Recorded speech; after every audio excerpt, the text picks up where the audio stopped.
एक अनाथ खूबसूरत लड़की, फेसबुक पर प्यार, शादी और फिर पता चलता है लड़का हिंदू बनकर उसे धोखे से फंसा चुका था। मारपीट, प्रताड़ना, जबरदस्ती। वो भागती है, पुलिस में केस करती है और अपनों को जेल भिजवाती है।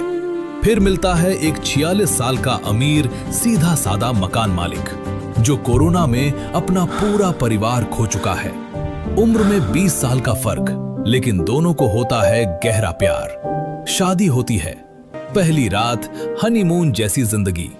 वो दोनों एक दूसरे के साथ इतना रोमांस करते हैं, इतना एंजॉय करते हैं कि जैसे नया नया प्यार करने वाला कपल हो।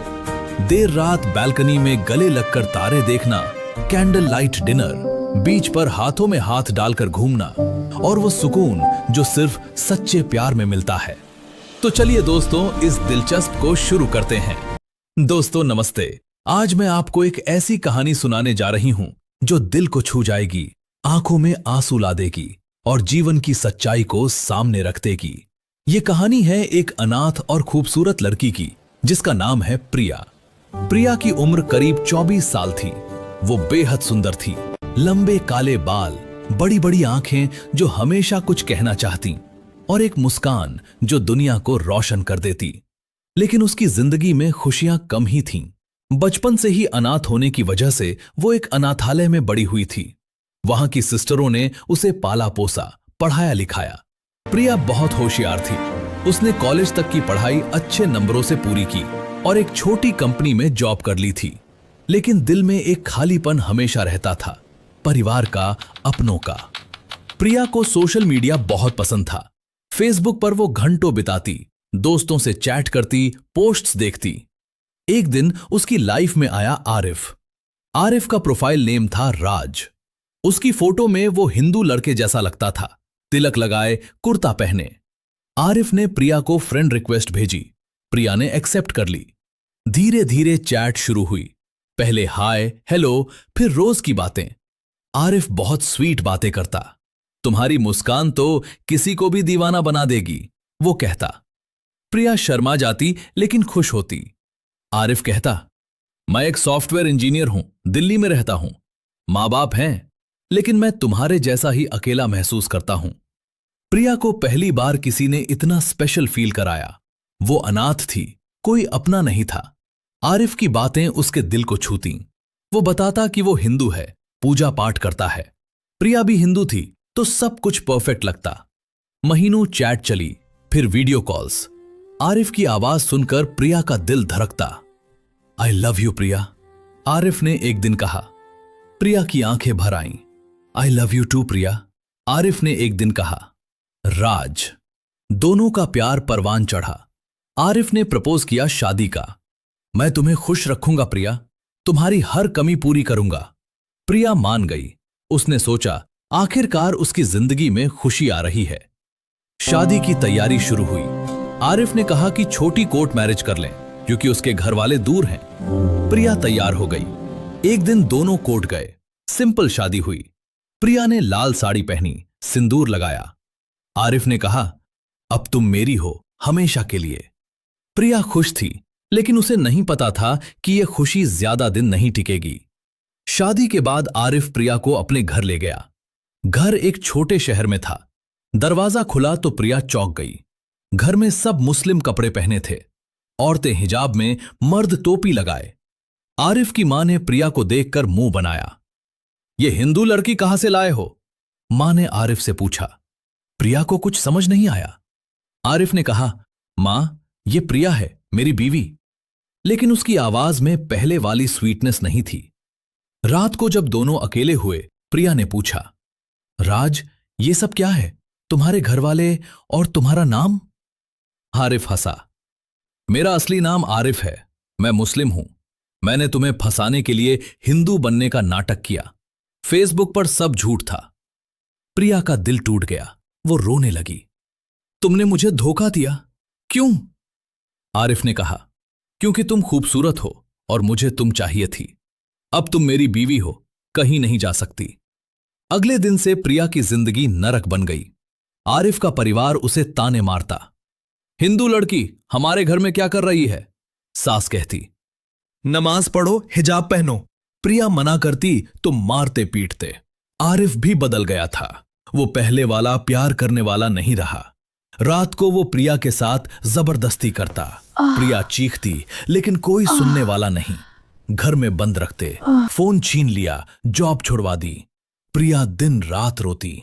उसकी खूबसूरती फीकी पड़ने लगी, आंखें सूजी रहती। कई महीने ऐसे बीते। प्रिया टूट चुकी थी। लेकिन एक दिन मौका मिला। घर वाले बाजार गए। प्रिया ने छिपकर पड़ोसी के घर जाकर मदद मांगी। पड़ोसी ने पुलिस को फोन किया। पुलिस आई, प्रिया को बचाया। प्रिया ने थाने में एफआईआर दर्ज कराई। धोखे से शादी, जबरन धर्म परिवर्तन की कोशिश, मारपीट और जबरदस्ती की। सबूत थे, चैट्स, फोटोज, शादी के पेपर्स। पुलिस ने आरिफ और उसके परिवार को गिरफ्तार कर लिया। कोर्ट में केस चला और उन्हें सजा हुई। आरिफ को कई साल की जेल। प्रिया अब आजाद थी लेकिन टूट चुकी। उसने सोचा अब नई जिंदगी शुरू करूंगी। यहां से प्रिया की जिंदगी में एक नया मोड़ आने वाला था। वो शहर छोड़कर एक बड़े शहर में आ गई थी। किराए का छोटा सा कमरा लिया था, एक पुराने लेकिन साफ सुथरे मकान में। कमरा ऊपरी मंजिल पर था। एक छोटी किचन, एक बाथरूम और एक बालकनी जहां से शहर की चहल पहल दिखती थी। किराया ज्यादा नहीं था, लेकिन प्रिया के लिए भी यह थोड़ा भारी था क्योंकि उसकी नई नौकरी में सैलरी अभी कम थी। वो एक प्राइवेट कंपनी में डेटा एंट्री का काम करती थी। सुबह 9 बजे से शाम 6 बजे तक ऑफिस, फिर बस या ऑटो से घर। मकान मालिक थे रामेश्वर प्रसाद शर्मा। सब उन्हें रामेश्वर जी कहते थे। उम्र 46 साल, लंबे चौड़े कद के, सफेद कुर्ता पायजामा पहनने वाले, चेहरे पर हमेशा एक हल्की मुस्कान, आंखों में गजब की शांति। रामेश्वर जी अकेले रहते थे। नीचे वाले हिस्से में उनका अपना कैस्केड था, बाकी हिस्सा किराए पर। कोरोना के उस भयानक समय में उनकी पत्नी और 2 बच्चे, एक बेटा और एक बेटी, चले गए थे। बेटा 18 साल का था, बेटी 15 की। रामेश्वर जी ने खुद उन्हें अस्पताल पहुंचाया था, लेकिन बच नहीं सके। उसके बाद से वो अकेले थे। बातें कम करते, लेकिन जो बोलते दिल से बोलते। शहर में उनकी अच्छी पहचान थी। उनके पास 2 बड़े स्कूल थे, एक लड़कियों का, एक लड़कों का। 4 हॉस्टल भी चलते थे जिनमें गरीब और दूर दराज के बच्चे रहते थे। किराए से हर महीने लाखों आते थे, लेकिन रामेश्वर जी ने कभी दिखावा नहीं किया। उनकी गाड़ी पुरानी थी, कपड़े सादे थे। जो कमाते उसका बड़ा हिस्सा स्कूल और हॉस्टल के बच्चों पर खर्च करते। कभी कभी खुद जाकर किचन में खाना चेक करते कि बच्चों को अच्छा मिल रहा है या नहीं। प्रिया जब पहली बार उनसे मिली तो डरी हुई थी।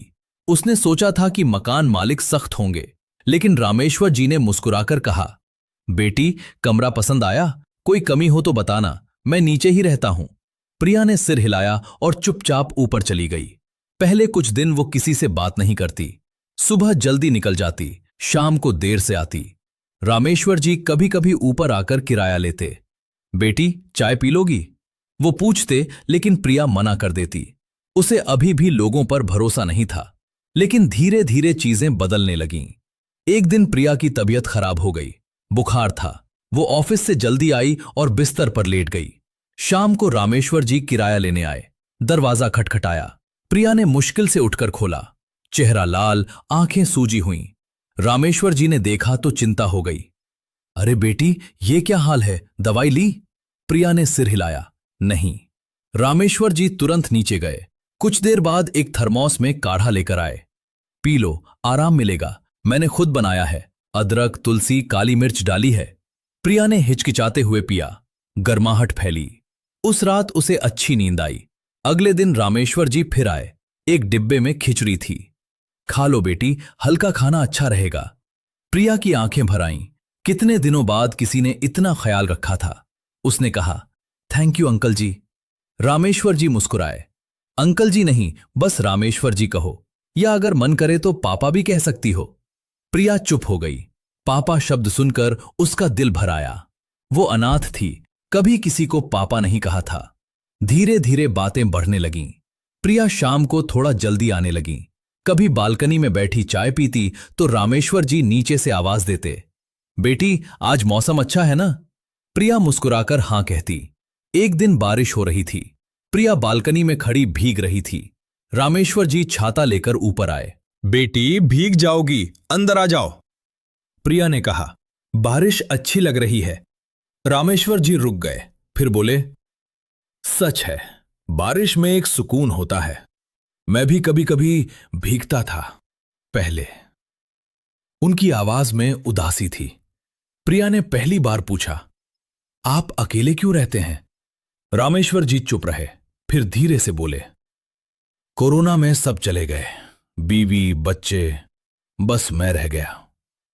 प्रिया का दिल बैठ गया। उसने कहा, सॉरी। रामेश्वर जी मुस्कुराए, कोई बात नहीं बेटी, जीवन है, चलता रहता है। उस दिन के बाद दोनों में एक अजीब सी निकटता आ गई। प्रिया को लगता कि रामेश्वर जी उसके पिता जैसे हैं। रामेश्वर जी को प्रिया में अपनी बेटी दिखती। एक शाम प्रिया बहुत उदास लौटी। ऑफिस में किसी ने उसकी पुरानी शादी के बारे में सुना था और ताने मारे थे। वो कमरे में रो रही थी। रामेश्वर जी को आवाज आई, वो ऊपर आए। बेटी क्या हुआ? प्रिया पहले तो चुप रही, फिर सब बता दिया। आरिफ का धोखा, शादी, प्रताड़ना, पुलिस केस, सब। रामेश्वर जी शांत सुनते रहे।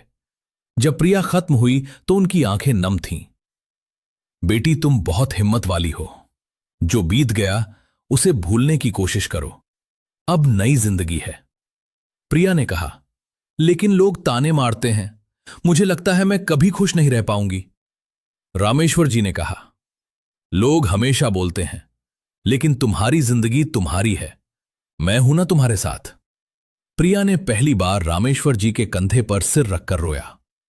उस रात उसे बहुत सुकून मिला। एक शाम प्रिया ऑफिस से जल्दी लौटी। मौसम सुहाना था। वो बैल्कनी में खड़ी चाय पी रही थी। रामेश्वर जी नीचे बगीचे में फूलों को पानी दे रहे थे। प्रिया ने आवाज लगाई, रामेश्वर जी ऊपर आ जाइए ना, चाय पीजिए। वे मुस्कुराते हुए ऊपर आ गए। दोनों बैल्कनी में बैठे। बारिश की बूंदें छत से टपक रही थीं। हवा में मिट्टी की खुशबू घुली थी। प्रिया बोली, आज सब कुछ कितना अच्छा लग रहा है। रामेश्वर जी ने गहरी सांस ली। हां बेटी, तुम्हारे आने से ये घर फिर से जीने लगा है। प्रिया चुप हो गई। उसने उनकी आंखों में देखा। वहां एक गहरी चमक थी। प्रिया ने पूछा, आपने कभी दोबारा शादी के बारे में नहीं सोचा? रामेश्वर जी हंसे, कौन करेगा मुझसे, उम्र हो गई, अकेला हूं, दुख भी बहुत झेला। प्रिया बोली, आप गलत कह रहे हैं, आप इतने अच्छे हैं, कोई भी खुद को खुशकिस्मत समझेगी। रामेश्वर जी ने प्रिया की आंखों में देखा और धीरे से कहा, शायद, लेकिन अब मेरा दिल सिर्फ एक इंसान के लिए धड़कता है। प्रिया का दिल जोर से धड़का। वो नजरें नीची कर ली। उसके बाद दोनों में खामोशी छा गई। रामेश्वर जी जल्दी नीचे चले गए। प्रिया रात भर सो नहीं पाई। उसे लगा कि कुछ कहना चाहते थे, लेकिन रुक गए। अगले कुछ दिन दोनों थोड़े अजीब व्यवहार करने लगे। बातें कम हो गईं। प्रिया सोचती, क्या रामेश्वर जी को भी वही फीलिंग हो रही है जो मुझे होने लगी है? लेकिन 20 साल का फर्क, समाज क्या कहेगा? एक रविवार सुबह रामेश्वर जी प्रिया के पास आए। हाथ में गुलाब जामुन का डिब्बा था, प्रिया की फेवरेट मिठाई। तुमने एक बार बताया था ना, याद रखा? दोनों साथ बैठकर मिठाई खाने लगे। रामेश्वर जी बोले, प्रिया, मैं तुमसे कुछ कहना चाहता हूं, बहुत दिन से दिल में है। प्रिया का दिल तेज धड़कने लगा। वे बोले, तुम मेरे लिए सिर्फ किराएदार या बेटी नहीं हो, तुमने मेरे खाली जीवन में रोशनी भर दी। मैं तुम्हें प्यार करने 91 हूं। उम्र का फर्क पता है, इसलिए मजबूर नहीं करूंगा। बुरा लगे तो भूल जाना। प्रिया की आंखें भर आईं। उसने कहा, मैं भी यही महसूस कर रही हूं। पहले पापा ऐसा लगा, लेकिन अब दिल कुछ और कहता है। आपका केयर, आपकी समझ मैंने कभी किसी में नहीं देखी। दोनों चुप हो गए। फिर रामेश्वर जी ने प्रिया का हाथ थामा। तो क्या हम एक मौका दे सकते हैं? प्रिया ने हां में सिर हिलाया। उस दिन से रिश्ता बदल गया। शाम को साथ घूमना, स्कूल हॉस्टल जाना, फिल्में देखना शुरू हुआ। रामेश्वर जी प्रिया की हर जरूरत पूरी करते। प्रिया बच्चों को पढ़ाती, घर संभालती। दोनों ने कोर्ट मैरिज का फैसला किया। प्रिया और रामेश्वर जी ने साधारण तरीके से कोर्ट मैरिज कर लिया। अब दोनों उसी पुराने मकान में साथ रहने लगे थे। प्रिया ऊपर वाले कमरे से नीचे आ गई। घर को दोनों ने मिलकर सजाया। नए पर्दे, फूलों के गमले, दीवारों पर पेंटिंग्स। सालों बाद रामेश्वर जी का घर फिर से हंसी खुशी से गूंजने लगा। शादी की रात थी। दिन भर छोटी मोटी रस्में हुईं। स्कूल के टीचर और बच्चे आए, बधाई दी और चले गए। शाम ढले घर में सिर्फ 2 लोग बचे। प्रिया ने लाल बनारसी साड़ी पहनी थी, मांग में सिंदूर, गले में मंगलसूत्र। बेहद खूबसूरत लग रही थी। रामेश्वर जी सफेद कुर्ता पाजामा में थे। वे थोड़े नर्वस थे। इतने साल बाद कोई इतने करीब आ रहा था। रामेश्वर जी ने खुद खाना बनाया। दाल मखनी, पनीर, जीरा राइस और गुलाब जामुन। दोनों साथ डिनर किया, हंसते बातें करते। प्रिया बोली, पहली बार लग रहा है कि मैं अपने घर में हूं। रामेश्वर जी ने हाथ थामा। अब ये तुम्हारा ही घर है, हमेशा के लिए। डिनर के बाद बैल्कनी में गए। ठंडी हवा, चमकता चांद। रामेश्वर जी ने प्रिया को शाल ओढ़ाई। दोनों चुपचाप चांद देखते रहे।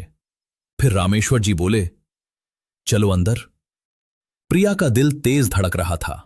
पुरानी शादी की कड़वी यादें थीं, डर था, लेकिन रामेश्वर जी को देखकर मन शांत हुआ। कमरे में हल्की रोशनी, बिस्तर पर गुलाब की पंखुड़ियां, अगरबत्ती की खुशबू।